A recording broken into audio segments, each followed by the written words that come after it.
Hello everyone. Welcome back or welcome to my channel. My name is Kaylin. I'm your host for today. Once again, we are sitting in my chair just because it's more comfortable, and I am getting over being sick. So my throat doesn't feel the best, but that's okay. Today we're going to talk about all the books that I read in June. I only read 8 books, which is still a lot of books, don't get me wrong, but compared to my previous months, it's just less, but that's okay. We'll do stats first. I'll just read them here off of my iPad. Okay, we'll do the stats first, and then we'll jump into the books. So this month, like I said, I read 8 books. I physically read 385 pages, which was only one book, and then the rest of these I listened to / I had one that I read part of. Hours wise, I listened to 73 hours. My average rating this month was 4.07. Genres, we have 1 contemporary, 1 magical realism, 1 mystery, 1 nonfiction, 1 paranormal, and 3 romances. 6 audiobooks, 1 physical, and then 1 that was a mixture. 4 adult books, 4 YA books. Ratings wise, we have 1 5-star coming up, 1 4.5 star, 4 4 stars, 1 3-star, and then 1 that I decided not to rate, which we will talk about when we get there. All right, so the first book that I ended up reading this month was Happy Place by Emily Henry. I rated this 4 stars, which I think might have been a generous rating. A lot of Emily Henry's books in the moment, I'm like, oh, this is so good, this is so moving, whatever. And then like a month later comes around, I don't remember hardly anything about this. I mean, I know the general gist because everybody's talking about it. In this one, we are following these 2, they're not divorced yet, but they're gonna get divorced. This man and this woman, they're in a relationship. They're married. They want to break up. But before that, they are gonna have like one final summer vacation with their friends at this house they always go to every summer. But the friends don't know that the couple has broken up. So they fake date because they don't want to, you know, ruin the last vacation and make everything about them. And of course, since it's a romance, they find their way back to each other, which in a lot of second chance romances that I've read, I have enjoyed them. But something about this one, I mean, I must have liked it because I gave it 4 stars, but I just don't really remember anything about it. Moving on, we actually have a reread that I read the NetGalley version of it last month, and then I had my audiobook version come in, so I listened to the audiobook while I skimmed my physical copy of The Night in Question by Kathleen Glasgow and Liz Lawson. This is the second book in the Agatha series. In this one, we are following Iris and Alice, the 2 main characters, as they kind of figure out what happened at this Sadie Hawkins dance where one of their classmates got stabbed and is put into a medically induced coma. So she can't tell us what happened, so the 2 of them are going to figure it out. Old Hollywood tones in this. There is like another mystery on top of the Sadie Hawkins dance mystery. Last month I gave this 3.5 stars. This month I'm bumping it up to a 4-star because I thought the audiobook was really good. And I was like hesitant on the 3.5 star. I think it was just kind of like a slog to get through the ebook version of it. But having the audiobook and reading along with this was really fun. There is like a map in here. So that's always cute. Pretty good reread. 4.5 stars. All right, so the next book that I have here is my only 3-star of the month, and that is The Dead in the Dark by Courtney Gould. I was super excited for this one. It's a paranormal YA slow burn romance is what essentially, is what it is.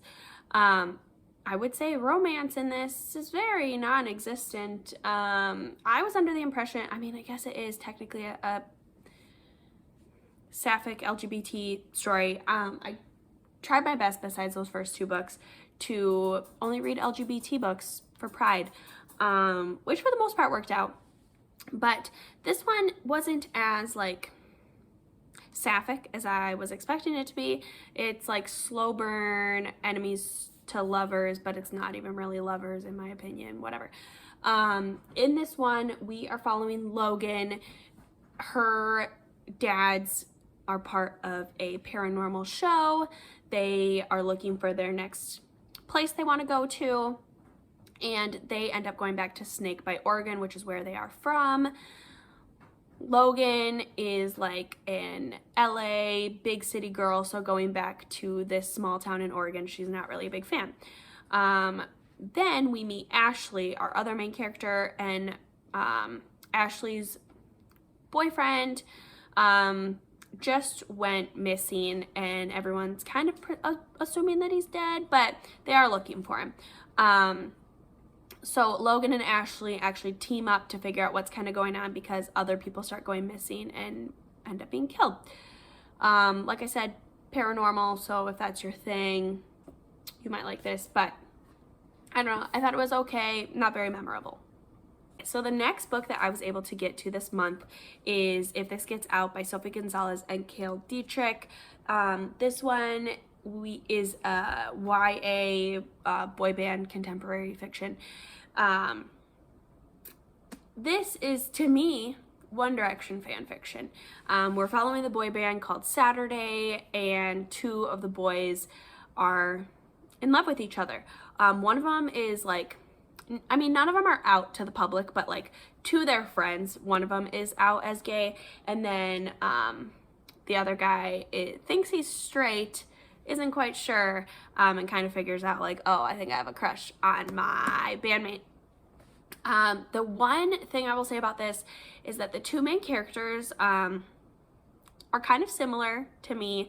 It was kind of hard, and it is told from each of their perspectives, so it was kind of hard to differentiate at times, whereas the other 2 boys in the group are like very stereotypical archetypes. One of them is like the bad boy, and the other one is like very quiet and reserved, and his dad is actually the like owner producer of their group. So those 2 are easy to differentiate, but the 2 main characters, it was kind of hard for me. And then also, I feel like it was very, I don't want to say stereotypical, but like very obvious in my opinion. I just found it very easy to figure out what was going to happen for the most part. Like, we know that the people who represent music groups usually aren't great. So the PR company was kind of shitty at times.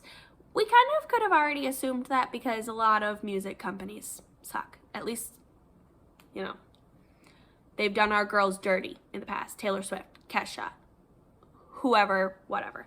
Anyway, but yeah, overall it was a 4-star. I think it did a good job of showing the music industry, especially for a YA book, so I'll give it props for that.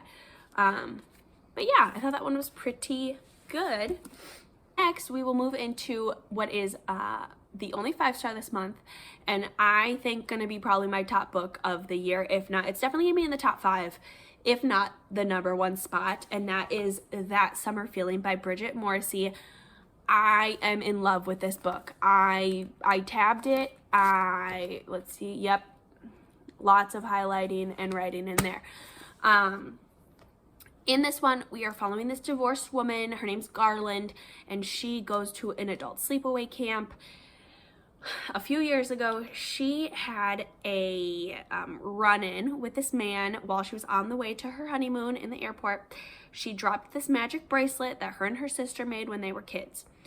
He picks it up, he gives it to her. When he gives it back to her, she has a premonition, a vision, if you will, that she's laughing with him, and they are in this like cafeteria-esque room. and they're in love. Okay, they're in love. She's so happy. She's so in love. So when she goes to the sleepaway camp, she sees this guy. She faints. She's like, oh my God, that's him.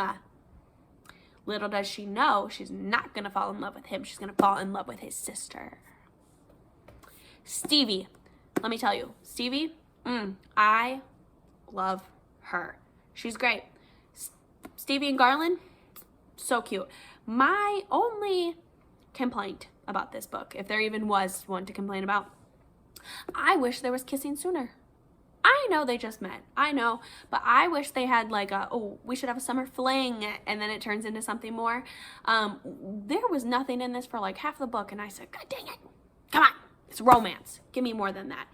But super good, super cute, sapphic, gay, I love it.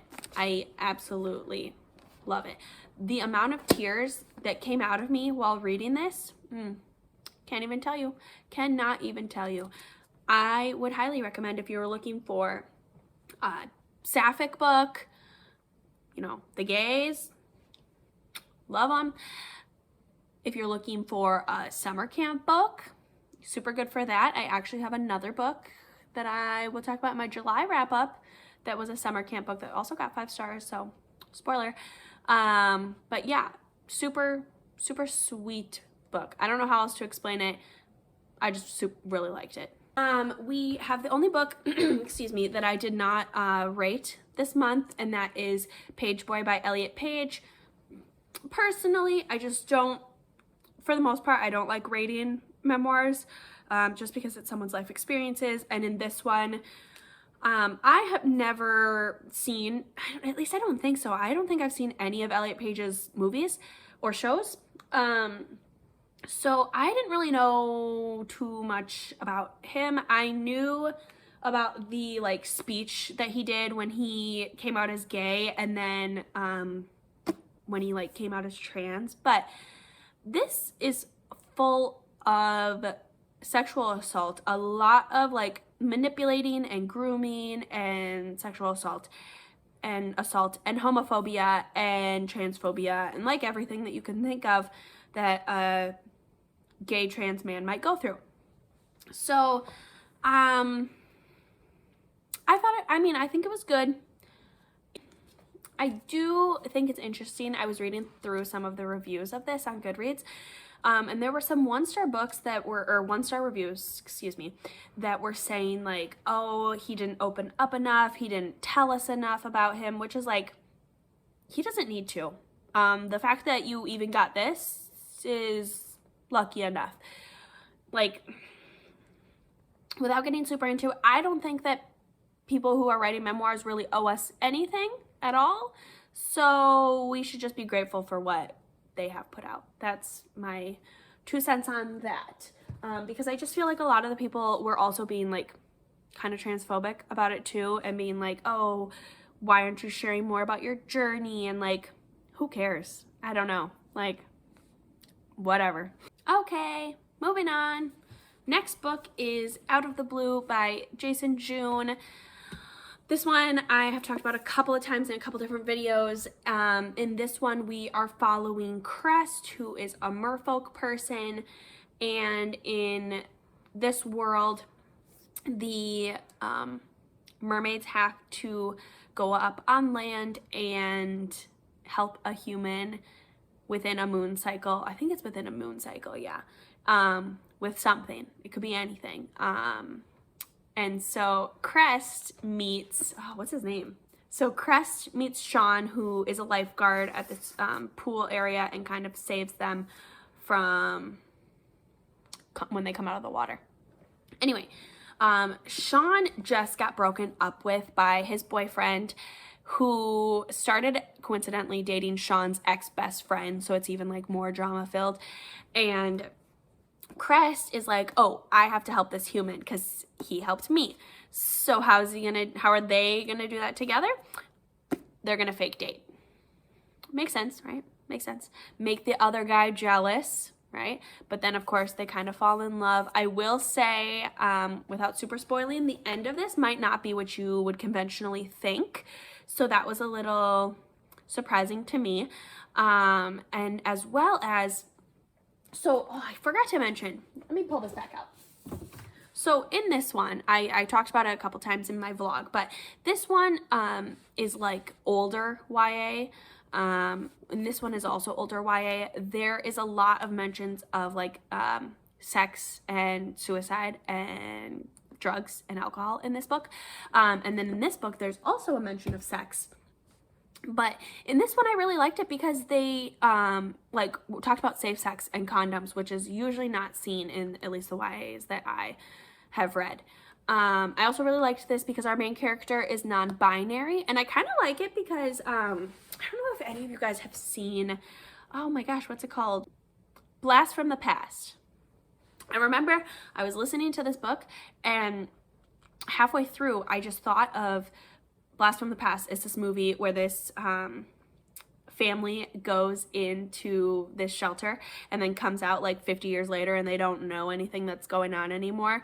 And so the main character comes out, he's never seen like society like this because he lived in this shelter his whole life. And so he doesn't really know anything, and he's kind of like a dopey guy who's got to figure out what's going on. That's the vibe that Crest gives off. Crest is like, doesn't know hardly anything about the world, and Sean is going to show them. So I really liked that. Yeah, 4-star book, pretty good. Very good summer read because there a lot of this takes place at like the pool, the beach, the movie theater, typical like summertime vibes, at least for me. I tried to read as many LGBT books as I could, but something about this book was calling my name,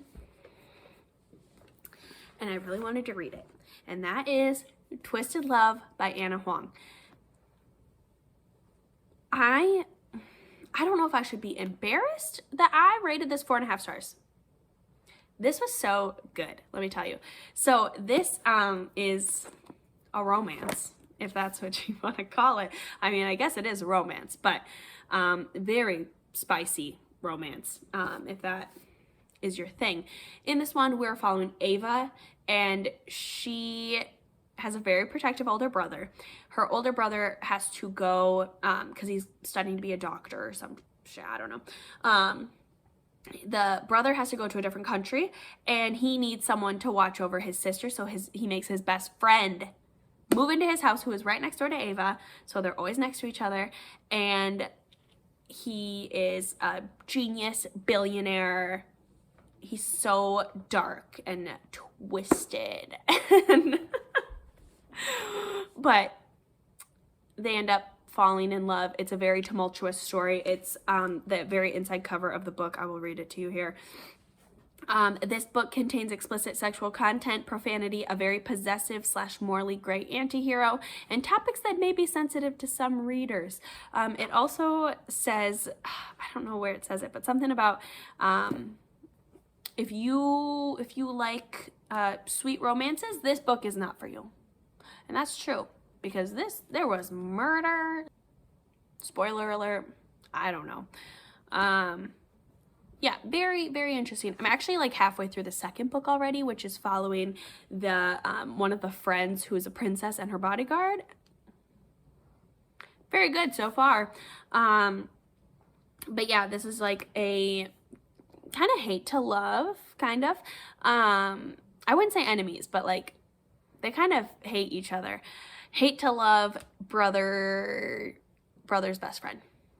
So, I really like it. And also, this is like the definition of when people are like, oh, floppy paperbacks.